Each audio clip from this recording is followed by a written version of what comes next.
Herta Nattorf note dans son journal du 1er avril 1933 « Boycott des Juifs ». Ce jour est inscrit dans mon cœur en lettres de feu. Qu'une chose pareille soit encore possible au XXe siècle.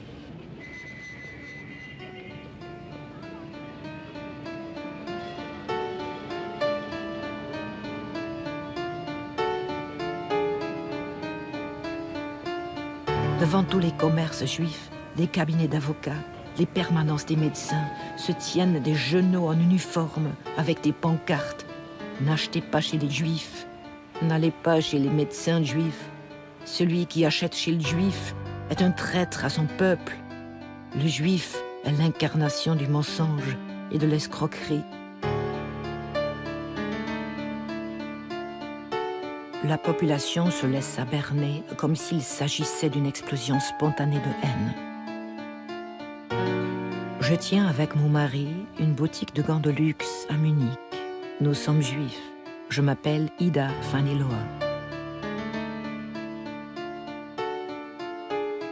Certains commerçants juifs accrochèrent leurs décorations militaires dans leurs devantures en signe de protestation, ce qui déplut beaucoup aux nazis qui, pour la plupart, mouillaient encore leurs couches à l'époque de la guerre.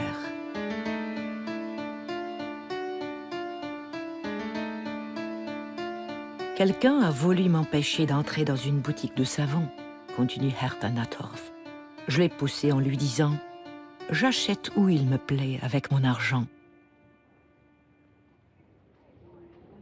De retour au cabinet, une patiente m'a téléphoné pour dire qu'elle ne pourrait finalement pas venir aujourd'hui.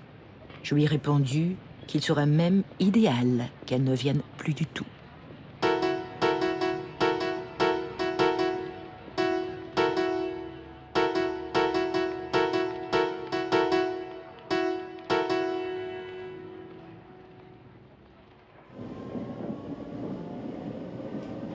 Je dus quitter la chambre que je louais chez une famille juive.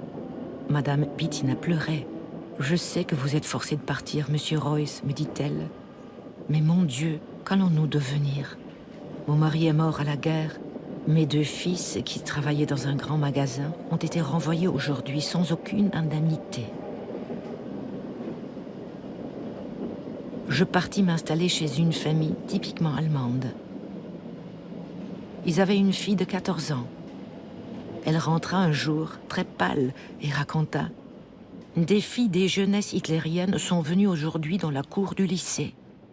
Elles ont jeté à terre la petite Helga, la fille du médecin juif, puis elles ont commencé à lui sauter dessus à pieds joints. On voulait la secourir, mais notre professeure est arrivée. Elle est membre du parti depuis le début. Elle nous a dit « De quel côté vont se ranger mes petites Allemandes ?» Et alors, l'une après l'autre, mes camarades ont sauté sur Helga et à la fin,